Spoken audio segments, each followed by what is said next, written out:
जय शिवराय मित्रांनो, राज्यातील केवायसी चुकलेल्या महिला लाभार्थ्यांना आता 31 मार्च 2026 पर्यंत आपल्या केवायसी मध्ये दुरुस्ती करण्याची संधी उपलब्ध करून देण्यात आलेली आहे।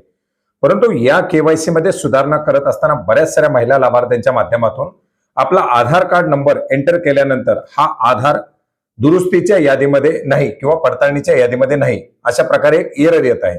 आणि याच पार्श्वभूमीवरती मग या आधार नंबरची केवायसी कशी होणार, या लाडक्या बहिणीचे बंद असतील हप्ते मिळणार का, असा एक प्रश्न सातत्यानं विचारला जात आहे। याचबरोबर महिला लाभार्थ्यांनी बऱ्याच मोठ्या प्रमाणात केवायसी देखील केलेली नाही।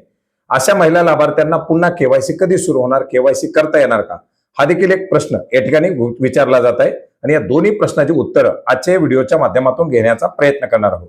मित्रांनो, बरेच सारे लाभार्थी हे अपात्र करण्यात आलेले आहेत किंवा पडताळणीच्या यादीमध्ये घालण्यात आलेले आहेत, ज्याच्यामध्ये उच्च उत्पन्न गट असेल, आयकर भरणारे असतील किंवा इतर चारचाकी वाहन किंवा इतर काही कारणास्तव अपात्र करण्यात आलेले लाभार्थी आहेत।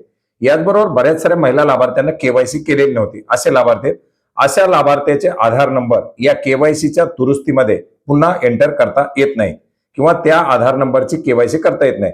एखाद्या आधार नंबरची पूर्वी केवायसी झालेली नसेल तर तो आधार नंबर दुरुस्तीसाठी दाखवला जाणार नाही, त्याच्यामुळे हा एरर येत आहे।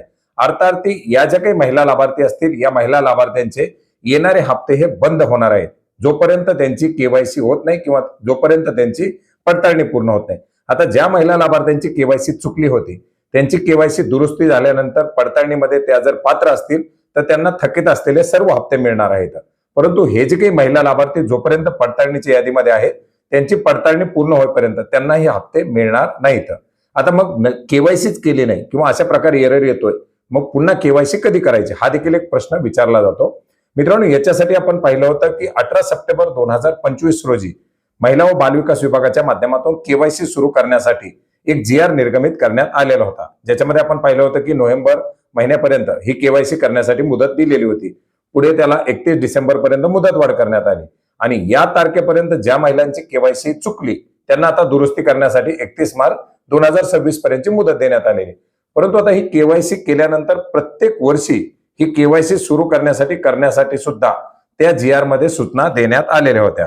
या GR मध्ये आपण पाहू शकता, या योजनेच्या अंतर्गत दरवर्षी जून महिन्यापासून 2 महिन्याच्या कालावधीत या योजनेतील लाभार्थ्यांनी केवायसी करणं बंधनकारक राहील।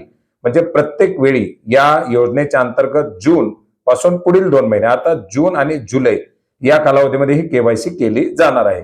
त्याच्यामुळे ज्या महिला लाभार्थ्यांची केवायसी झालेली नाही त्यांचे हप्ते बंद होऊन पुढे त्यांना जून पर्यंत केवायसी करावी लागेल आणि केवायसी झाल्यानंतर त्या महिला लाभार्थी पात्र असतील तर पुन्हा एकदा त्यांचे हप्ते येणं सुरळीत होणार आहे।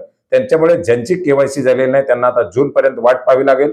आपण यापूर्वी सुद्धा अपडेट घेतलं की मोठ्या प्रमाणात महिला लाभार्थ्यांच्या माध्यमातून केवायसी सुरू करण्यासाठी मागणी केली जात होती, परंतु शासनाच्या माध्यमातून त्याला कुठलाही प्रतिसाद दिला नाही आणि प्रतिसाद जर देऊन चालू केली असती तर काही दिलासा मिळाला असता आणि जर काही दिला तर तोही आपण अपडेट घेऊ। परंतु तुर्तास तरी आता जून महिन्यातच ही केवायसी करता येणार आहे। तर विचारल्या गेलेल्या 2 महत्त्वाच्या अशा प्रश्नाची उत्तर होती, ज्याची माहिती आपणास नक्की उपयोग पडेल अशी आशा करतो। भेटूयात नवीन माहितीसह, नवीन अपडेटसह। धन्यवाद।